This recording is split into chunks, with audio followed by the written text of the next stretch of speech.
Khagesh. Hi. So Khagesh works with the families and help them to recover their unclaimed shares. So now today let's discuss what challenges he feel and face in the real world.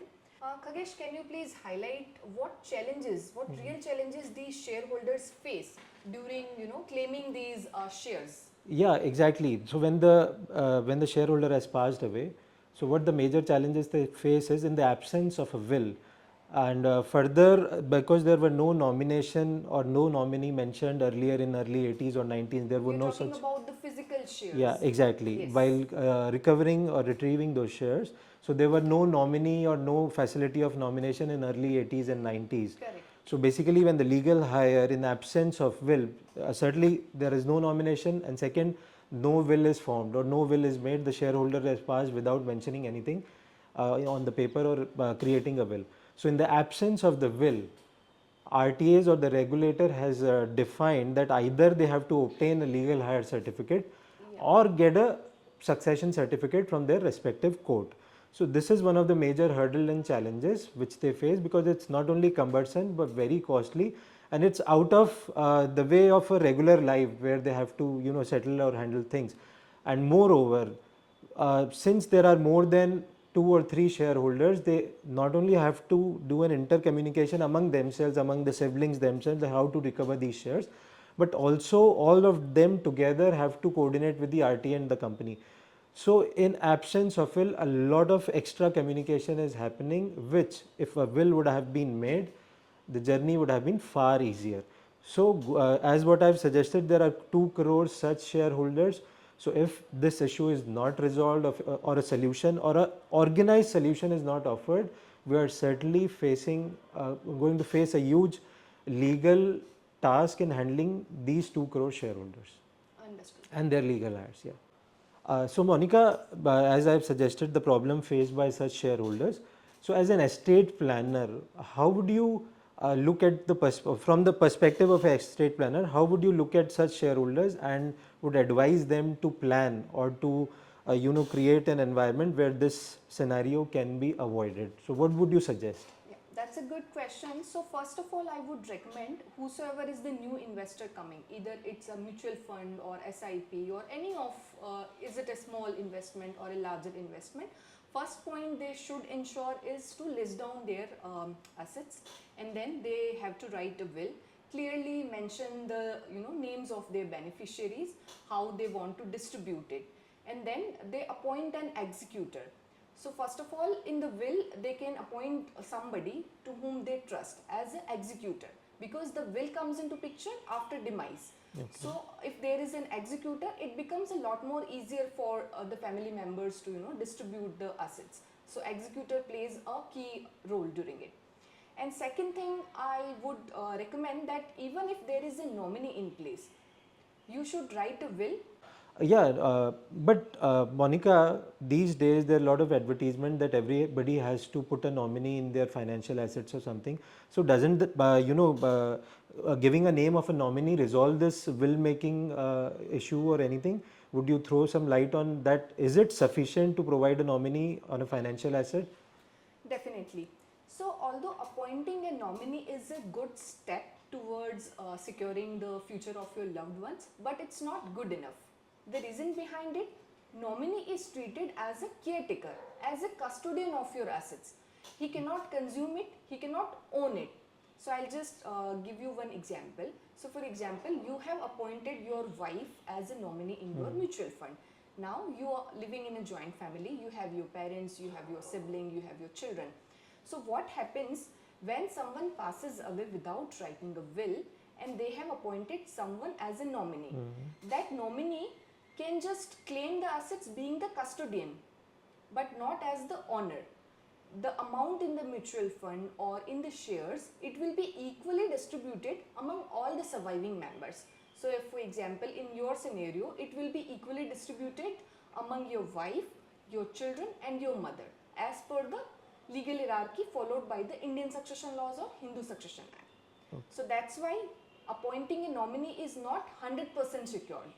There should be a nominee, but you should write a will document and clarify that you intend to distribute your assets to the nominee or equally among other legal heirs as well. So what you are suggesting is nominee is not the owner of that asset. Yes, Is absolutely. he or she is just a custodian.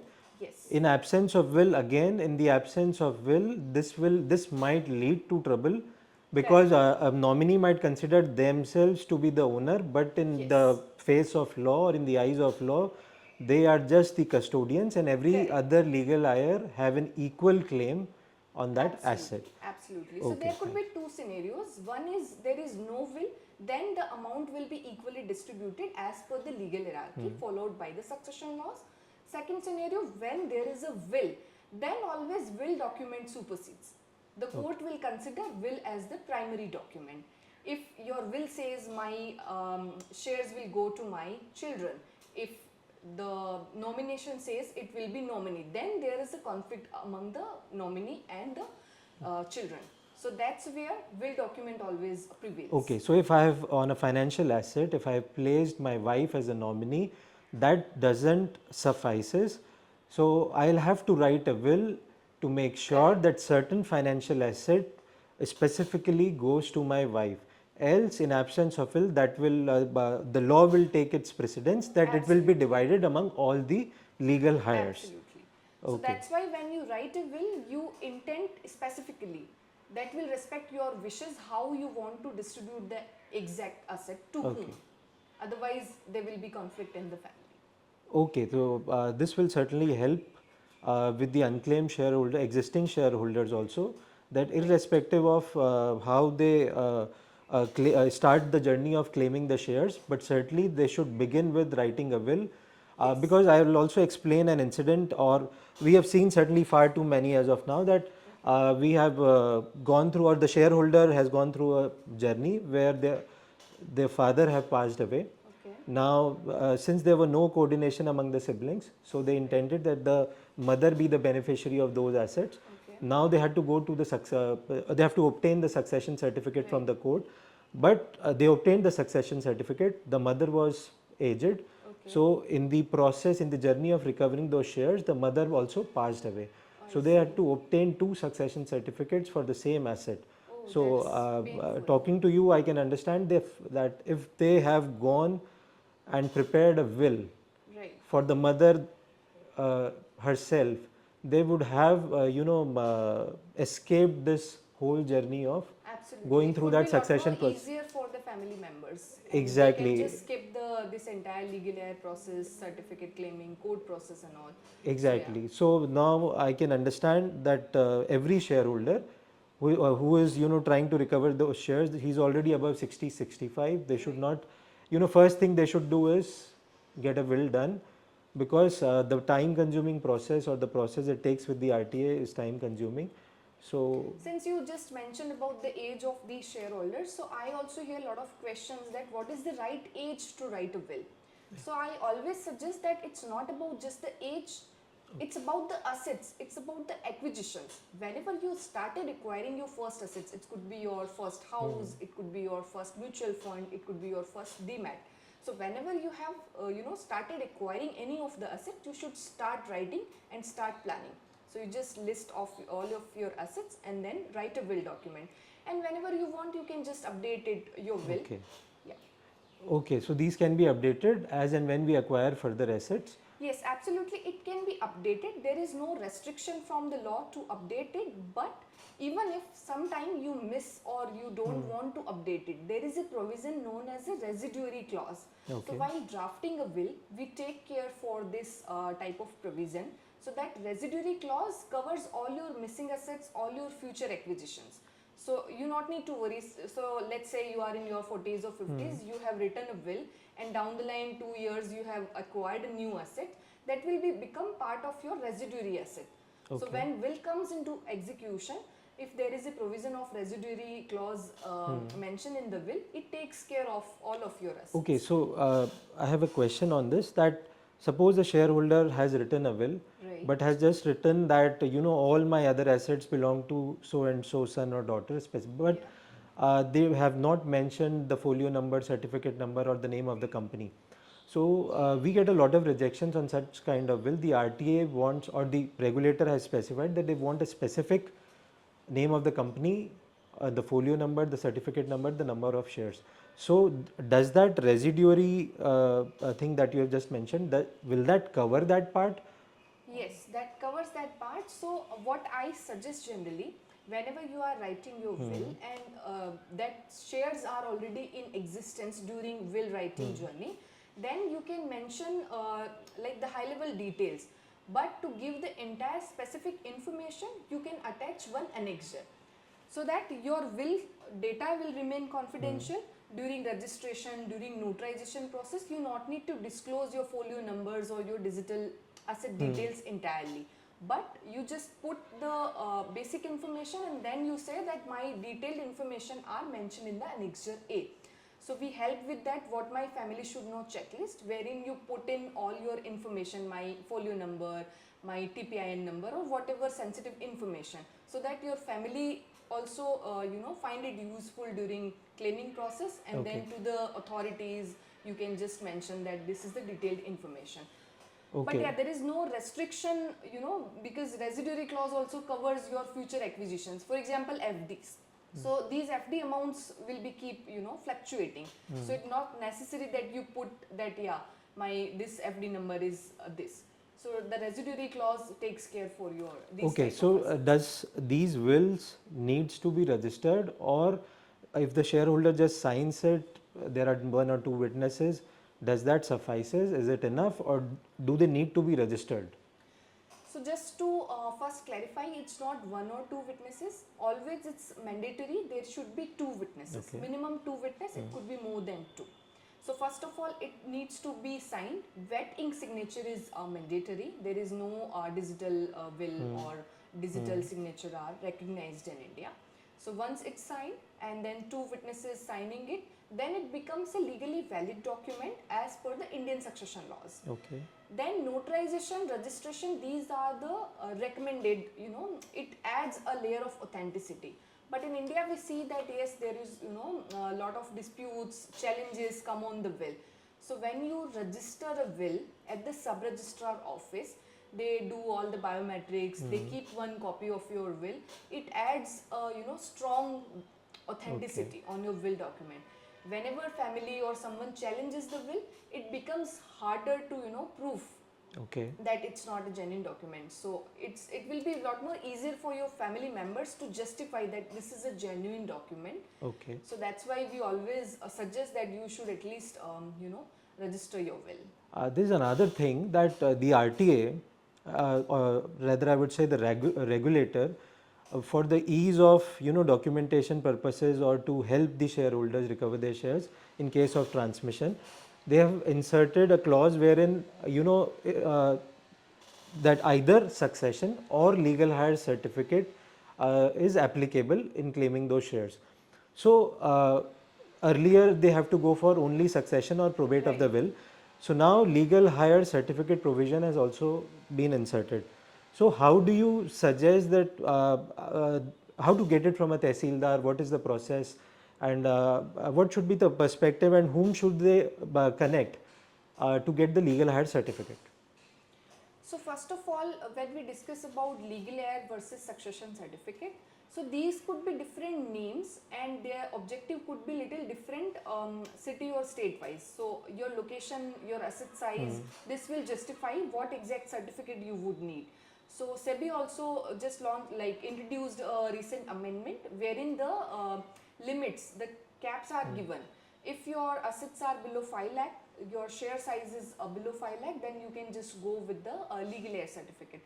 If it exceeds 5 lakh rupees, then it should be always a succession certificate. So first of all, let's take an example of a married man. So what happens whenever someone who is married, he dies, then the entire assets will go to his spouse, his children and mother.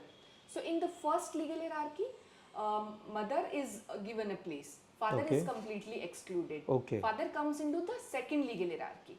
So Okay. whenever there is no wife, no children, no mother, then only father gets something. And father and brother is specifically the question that I have. Only father comes, and if father is also not there, then siblings are in the third legal hierarchy. Okay, that is the Siblings third. come into the third legal hierarchy. So in case of your question with respect to unmarried person, then unmarried may it will be only mother. First of all, it will be mother. Okay. Then it will be Father. If both the parents are not alive, then it will go to the siblings. Siblings can claim so it then. siblings in your case, they cannot claim when the parents are alive. Okay. If parents are already there, they will become the first legal heir. Okay. If parents are not there, then the brother can claim. And there are also certain questions by shareholders. Suppose there are two brothers and a sister. They are inheriting the shares from the father. The sister has also passed away. So her husband or her children, are they party to the case, or these two brothers are the sole legal heirs in that matter from the perspective of a succession certificate? Correct. That's very interesting and real world question. So what happens whenever there are, so first of all, let's understand daughters are also the part of the first legal heir, first branch, or even if they are married, unmarried, irrespective, they become the first legal heir. So brother and sister both gets equal share. Now in that branch, if anyone dies, then their legal heirs will claim their share. So what happens? Brother, sister both are there. Sister died. Now sister shares, husband and children can claim it. Okay, they So are for the equal example, shareholder. brother and sister getting 50-50 shares, so 50% will go to the brother, and sister's 50% share will be equally distributed to the husband and children. Okay. Yeah, so There they are- can become the party of the Okay, case. there are also circumstances where one of the shareholder is in India, the another shareholder has moved away to US or UK. Now there are two circumstances. I would want the answer in both. Suppose both the shareholders are there are two shareholders, but both are out of India now. So which succession laws will be applicable, since one might be a citizen of UK, another might have obtained a citizenship of US, but those shares are now residing in India. If they have to claim it and they are in their father's or mother's name, so which succession law will be applicable? Do they have to come to India to claim it? So here what happens, the succession laws will be applicable based on the like identity of the claim owner. So for example, in this situation, father is Indian resident, father is the owner of the asset. So Indian succession law or any of the Hindu succession act Okay. will be applicable on the father, irrespective the children are NRI or Indians or Okay. any of the foreign resident. Because the father is Indian citizen, so the succession laws will be applicable on father, and father's legal hierarchy will work. Irrespective Okay. is one children is Indian citizen, another children is NRI. Both the children will have an equal right in the father's property. And they have to come to India to obtain a succession certificate. So irrespective of both of them living outside for n number of years, doesn't matter, they'll have to come to India Correct. to get a succession certificate and simultaneously then apply to the respective courts. RTA or the company. Right. And if one sibling lives in India, the other has obtained a citizenship of another country, how does that, can he be left out? So ideally, if he wants to quit it, he can. Okay. As per the legal hierarchy, he is a shareholder. He can claim the share of his father's property. But if he wants to quit his rights, he can just sign one NOC that I have no objections and I Okay. am not interested in this XYG property. You can just distribute among the surviving members. So that's Okay. the one way. Okay, and across succession across different states, is there different succession fees? Who decides this court fees? Sorry, court fees, because we hear that shareholders, they come to us. They might be from Maharashtra, but they might have been in connect with somebody from Rajasthan, or they might have their roots in Rajasthan, but they're living in Maharashtra now. So Rajasthan has a different court fees. Maharashtra has a different Rajasthan. How does that function? And where or if their father lives in Rajasthan, where do they, or had lived in Rajasthan but have passed away, where do they claim or go? Which court do they go to get their succession certificate? Rajasthan or Maharashtra? So it's a question around the jurisdiction. Yes. So we decide the jurisdiction based on the location where the assets are located. So Okay. for example, you have immovable property that is located in Rajasthan. Then the succession certificate will be filed in Rajasthan, irrespective of the other, like for example, the death certificate was issued in Maharashtra, but the property is situated in Rajasthan. Similarly, if the bank account is in Rajasthan, then the suit will be filed in the Rajasthan court. So this jurisdiction will be determined based on the asset which we are claiming. The location of that asset. So if will the father, be defined. while residing in Rajasthan, purchased those shares in the address of Rajasthan, but subsequently everybody moved to Maharashtra and the father has passed away. So you are suggesting the shareholder, irrespective of the address on their Aadhaar or on the Yeah. death certificate, they have to file a suit for succession in Rajasthan. So it clashes. So if they have Aadhaar card, then they can file the suit based on the Aadhaar card address as well. But what happens sometimes, these scenarios are also we face in real world, that they didn't change the Aadhaar card address. They Okay. just moved with their son. The old age parents, they just Okay. moved with their son. Their demise happened in Mumbai or any other city, but their Aadhaar card remained in Rajasthan. So Okay. in that scenario, it will be determined based on the location of the asset. So Okay. there are two criteria. One is your resident address proof. Second is your location of the property. Okay.